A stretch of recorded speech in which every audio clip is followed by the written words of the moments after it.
قال رب بما أغويتني لأزينن لهم في الأرض ولأغوينهم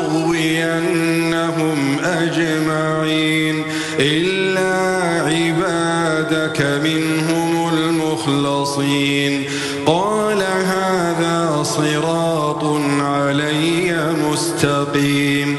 إن عبادي ليس لك عليهم سلطان إلا من اتبعك من الغاوين وإن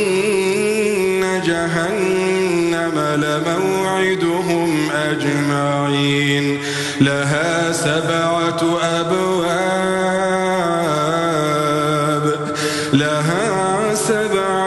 أبواب لكل باب منهم جزء مقسوم